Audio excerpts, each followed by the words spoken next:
You're walking into a bar, your body language is good, your eye contact is strong. You approach the bar to see two beautiful bartenders serving. You say, "Can I get a kettle and soda?" And the minute you open your mouth, gentleman to the left says, "What are you doing, man? Ask her out on a date. She's right there. Quit being a wimp. Kelly, what are you doing Monday night?" "Just ask her, man." What do you do? How do you handle this kind of situation? I'm Barron Cruz, and this is the Charisma Matrix.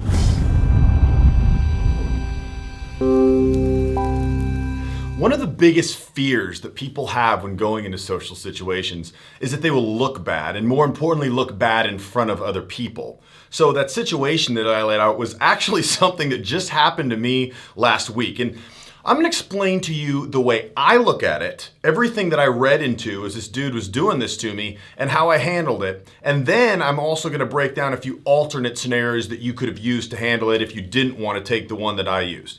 But the reason that these kind of scenarios are very important, and the reason that I try to give a lot of real life examples to you, is because you need the confidence, most importantly, that you can handle anything thrown at you. So if right now you're thinking, "Man, I really don't know what I would have done if that guy would have said that to me." Well, now you're going to be scared, and that's going to be in any kind of an environment, and that's going to show you're not going to have that swagger, you're not going to have that confidence, you're not going to have that magnetism, because you're going to be a little reserved. Don't mess with me. Don't say anything to me. I can't be too out there. I can't draw too much attention to me, because if I do, it's the long blade of grass that gets cut, or whatever the saying is.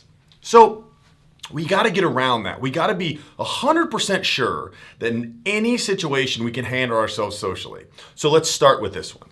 So when I saw him at the bar, it was a better looking guy, a taller guy, very loose, casual body language, and he was kind of joking with one of the bartenders as I walked up there.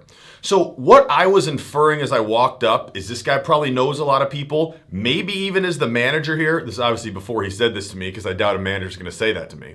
But probably has a lot of clout, probably has a lot of social leverage in this situation. Cool. So I walk up to the bar, and I knew when I approach with strong body language, strong eye contact, I'm drawing attention to me. People see, as I always talk about, the minute you walk into a room, the minute you come in their visibility, they're forming an impression of you. And if you come very strong and charismatic, well, it is true. People are going to come after you to test you, to see if you are that strong guy that you're giving off, or can they just say one thing to you? He said, "Well, ask her out on a date." And I'm like, "Oh, yeah, man, maybe I should," right?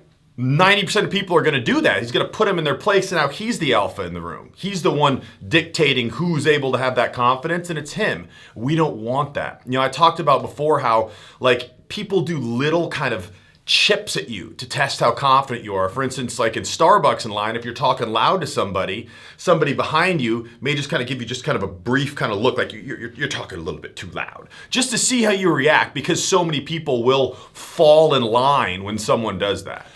So I know that this guy probably has a lot of social leverage in the situation, probably knows a lot of people. He's obviously very comfortable. Maybe he is a little bit drunk. I'm not sure. Maybe he's just that at ease normally, but I know that. So I approach the bar. Doesn't faze me. Has nothing to do with me right now. I'm just aware of what's going on in the situation. I say, "Can I get a kettle and soda?" You know, good tonality. I know that more people are going to look over when I speak like this. He sees this, and he immediately has to test me. So this is kind of a tough test to get around. So he says, "Ask her on a date." So what he's really doing is he's doing two things. First of all, he's telling me what to do. So he's trying to get compliant. So he's hoping that I will maybe do what he's doing in a weak way, but most importantly, just laugh and kind of say, "Oh, yeah," have nothing to say in response. So he's testing me for compliance, and he's trying to put me down because he's saying, "Oh, I know all these girls. You're probably terrible with girls. You're probably embarrassed if I'd say something like that because you've been on 2 dates in your life. So just kind of back off and check yourself, partner." Those are the two things he's going for, and those are two things he gets most of the time. So I know when he says that, and he says, "Kelly, what's your schedule?" Now I know that he knows her very well as well, because he's referring to her by name. Maybe he's a regular in the bar, but he seems, his nonverbals seem like he's a high status guy. It doesn't seem like some guy who's had too many drinks and just belligerent and out of control. It seems like the kind of guy who would do this. He has a level of confidence. And what I know, the minute I hear something like that, I know this is a high status guy. And the funny thing is, high status people are the people that you want to meet. They're people you want to have rapport with. And typically, once you get around this kind of tough shield that they put up, they're good people to know. They're nice people. Just like a lot of times you'll hear people that talk about picking up women, when you're talking to an especially beautiful woman, a lot of times she'll have a shield up and she'll be rude to people that come up. And most people hear this and say, oh, she's so rude. He went up and tried to talk to her and she was rude. What they don't realize is by looking at that from an empathetic situation, she has to do that because she can't spend 30 minutes talking to one of the 500 guys that's going to try to come up to her that night. She has to put that shield up to see who's confident enough to get through that, who she maybe is more interested in spending time talking to and getting to know. So I know, when he does this to me, I'm actually kind of excited because I know I'm going to blow this thing out of the water, and he's probably a pretty cool guy.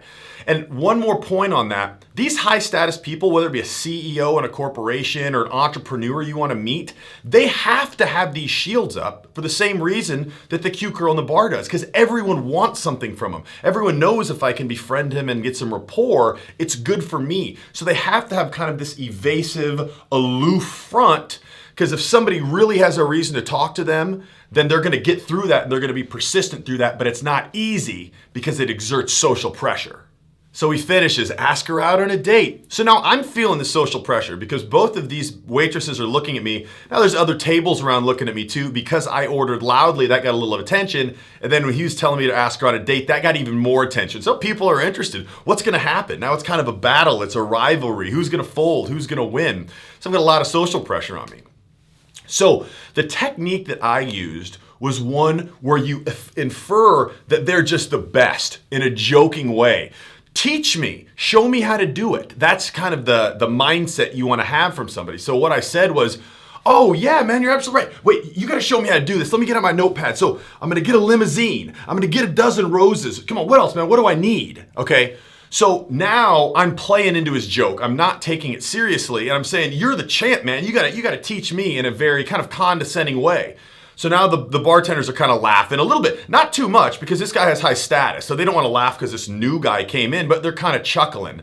And that was really all it took. At that point, he just kind of backed off a little bit. And the funny thing is, I ended up talking to him another half hour. It actually was a real cool guy, and he was a real estate agent in the area, and he was somebody that everyone knew. I ended up bumping into him later in the night at another place, and nice guy, good guy to know. A guy I would have not only never got a chance to know, but I would have had my night ruined because some guy clowned on me at the first place I went that night.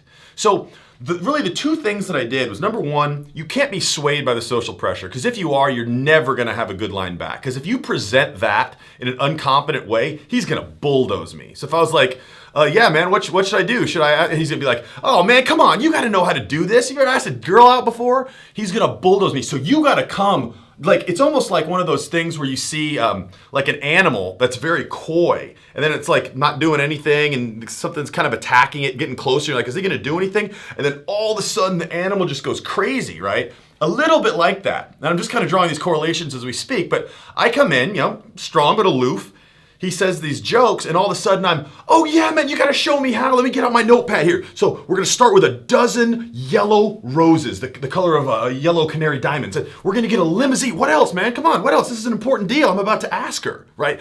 I'm over the top. What's he going to do by that? Is he going to come with higher energy? Does he have anything funnier to say? Because if he answers me now, it's going to be a logical response to a joke. And anyone, as you know, or as I've taught, that responds logically to a joke or a facetious statement loses. The battle's over. The person who responded logically lost. So he can't say, yeah, man, you're going to get a limousine, you're going to get roses, because at that point I'd be like, yeah, whatever, I was just joking. Anyway, and then I'm going to talk to her, right? So it's really almost like a checkmate when you come over the top of that. Now, there may be a few ways to get around that I'm not thinking of right now, but 99% of the time when you come with this kind of response, you're done. And the cool thing is, you actually got respect from that person because so few people can do that. This guy's thinking, who is this guy? And once again, he starts assigning these attributes, whether realistic or unrealistic, to you because you had this amazing response and were not swayed by any of the social pressure that he put on you by taking that jab. As you become more socially confident, people will mess with you and take jabs at you a lot less because they can sense you can handle yourself. And ironically, it's the very confident people that will still jab at you like this situation. So let's look at another couple ways that we could have handled this. So I could have pretended like I was playing into his frame and then turned it around and clowned on him at the end. I could have said, he could say, ask her out on a date. I'm like, oh, yeah.